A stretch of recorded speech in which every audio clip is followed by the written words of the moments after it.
Olá, o site agazeta.net continua nesse esforço de tentar dar uma melhorada na qualidade da discussão a respeito de segurança pública. E na entrevista de hoje do site, nós vamos relacionar segurança pública com as questões de gênero, lembrando que o mês de março é o mês dedicado a esse pensamento, né? O pensamento a respeito das políticas de gênero que tanto estão em falta, né? Não só no Acre, como no país. O Acre, já foi dito várias vezes, é o local do Brasil onde há a maior taxa de feminicídio. Ser mulher no Acre é quase uma ousadia. E quem lida no dia a dia, na rotina, com essa questão da violência, de uma forma muito próxima, é a titular da Delegacia Especializada da Mulher, aqui em Rio Branco, Juliana De Ângeles, a nossa entrevistada de hoje. Muito obrigado, delegada, pela senhora ter aceitado o nosso convite. E o que eu queria saber de imediato é exatamente quais os números que a senhora poderia nos apresentar que tiram uma fotografia da mulher acreana, pelo menos naquela rotina a qual a senhora faz parte ali na Delegacia Especializada. Certo. Inicialmente, boa tarde, agradeço aí o convite para a gente estar trazendo à baila, né, esse fato, assim, que é a violência doméstica e familiar contra a mulher no nosso estado. Recentemente, como você disse, saiu a informação de que, proporcionalmente, o Acre está em primeiro lugar no número de feminicídio. É uma coisa assim, que muito nos entristece, porque nós estamos na ponta, lidando diariamente com isso.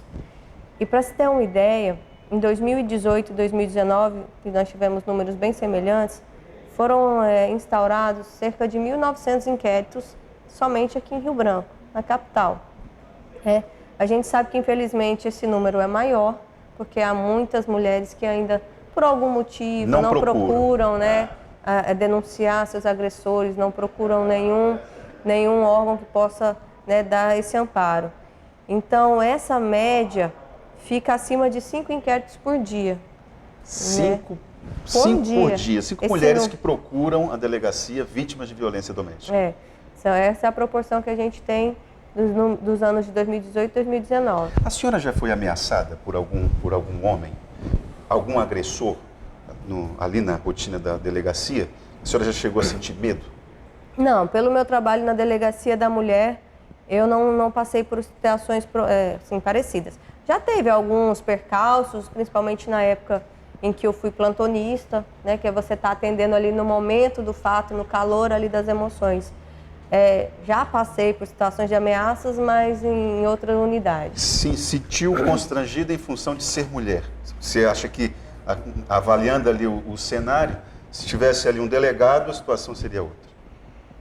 No caso específico que eu passei, não foi em relação de gênero, não. Foi a atuação mesmo da polícia que no caso, incomodou, né, quem tava, os autores das ameaças.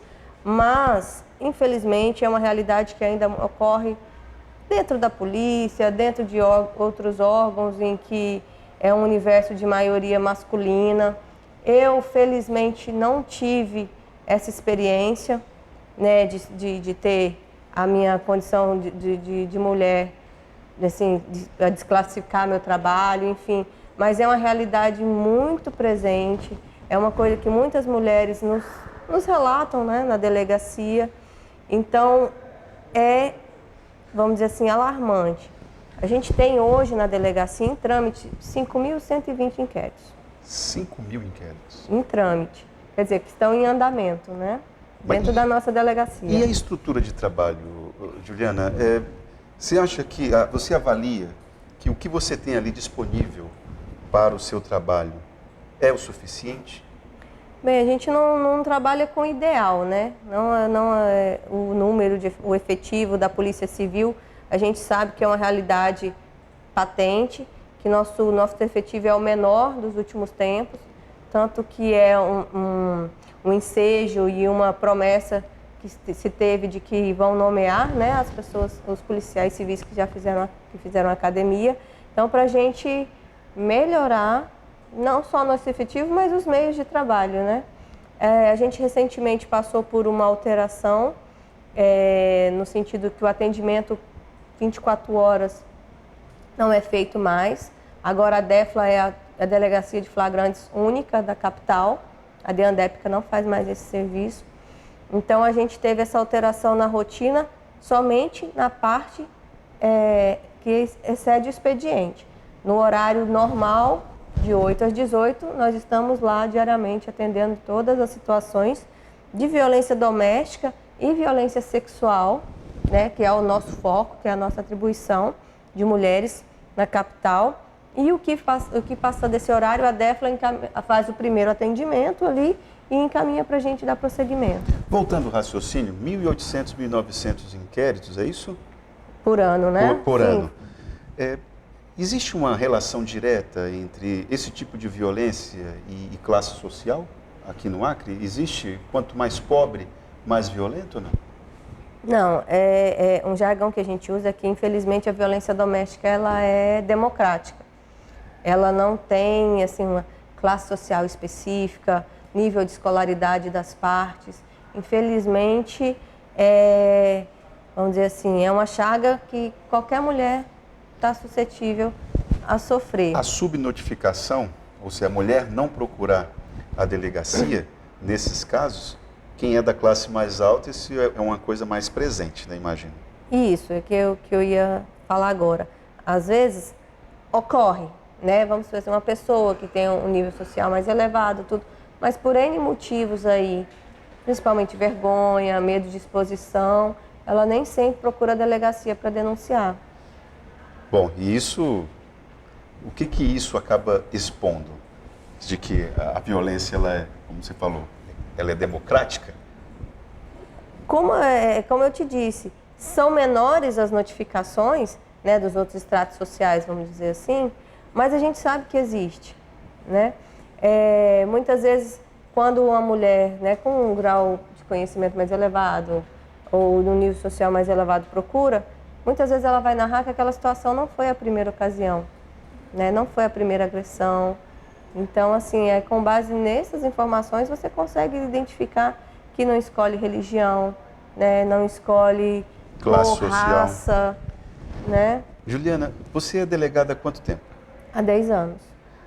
Você consegue, nesse tempo que você está atuando, algum caso que te chame a atenção que você não consegue esquecer? Você está grávida, vai vir o Alexandre aí daqui a pouco. Isso.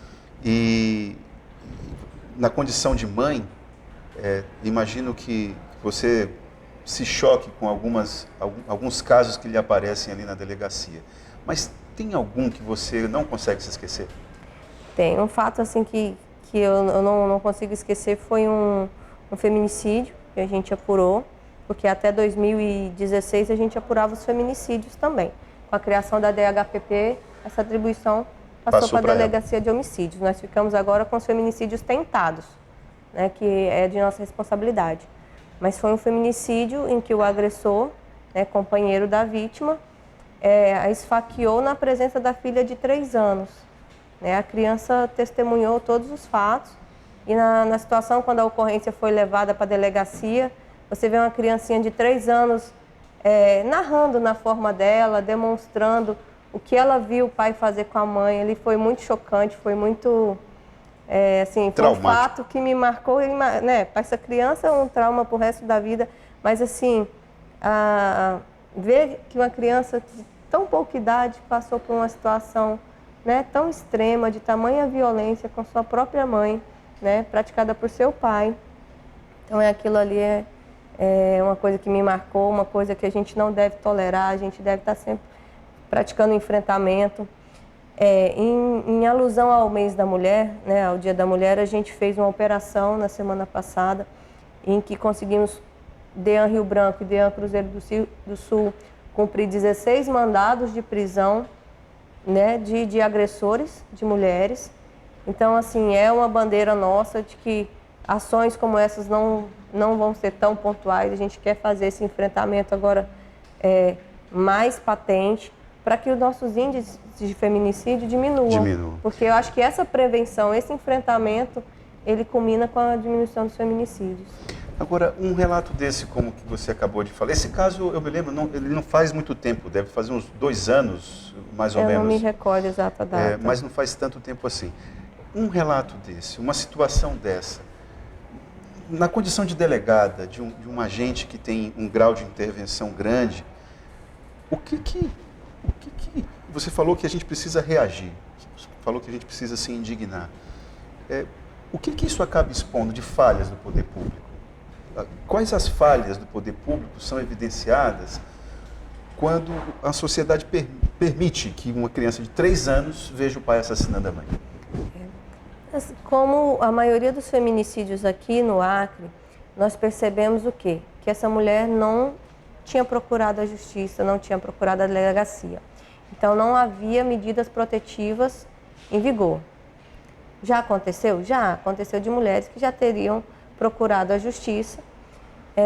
Então, assim, isso expõe que nossos mecanismos, eles ainda não são o suficiente. Não digo só a Polícia Civil, Judiciário, Ministério Público, porque a rede de proteção à mulher, ela é uma cadeia de vários órgãos, de várias instituições, tanto do governo, Estado, sociedade civil, que atuam em conjunto para amparar essa mulher não só no âmbito criminal, que é o aspecto policial, né, da Polícia Civil, como no amparo social, no acompanhamento psicológico, no amparo das questões de direito de família, que muitas vezes precisa ali de uma situação de divórcio, partilha de bens, guarda, pensão, enfim.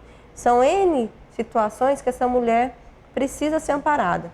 Então, isso aí, às vezes, isso traz à tona que nem a gente não está 100% com um aparato assim, resguardado no sentido de que nós, todos os que atuam em rede, nós que atuamos nessa rede de mulheres, todos são muito imbuídos, todos são muito pessoas imbuídas na causa mesmo ali. São pessoas sérias, comprometidas, todo mundo ali lidando seus esforços, dando o melhor de si, muitas vezes com a estrutura não ideal, como eu lhe falei, mas fazendo o melhor que pode para a gente poder coibir esse tipo de fato. Para finalizar a nossa conversa, Juliana, o que não dá para recuar mais? O que a sociedade acreana conquistou nos últimos anos, nesse nível da ação da política pública, que não dá mais para recuar? O que você destacaria? Então, aqui no âmbito do nosso Estado, a gente está, vamos dizer assim, apesar de não ser o ideal, como eu disse, a gente está bem amparado. Temos uma rede atuante, profissionais comprometidos em todos os âmbitos estatais, né? Porque assim como o número da delegacia é elevado, na promotoria e na vara de proteção à mulher também, elas atuam com números de processos também bem elevados. Então, assim, o que nós não podemos recuar é nesse embate, né? Como temos já órgãos já bem alinhados, né? A gente trabalha sempre em consonância, um serviço com o outro. Então, esse trabalho em rede é que não pode mais parar, não pode esmorecer. Isso aí a gente consegue muitas vitórias, muitos avanços. Muitas vezes uma situação pontual chega em outro órgão, mas ali já é identificado, então já dispara a rede, já faz os encaminhamentos, verifica toda a situação que essa mulher precisa para que ela possa romper o ciclo da violência e voltar a ter um convívio, uma vida tranquila. Juliana, muito obrigado pela sua vinda ao Gazeta.net.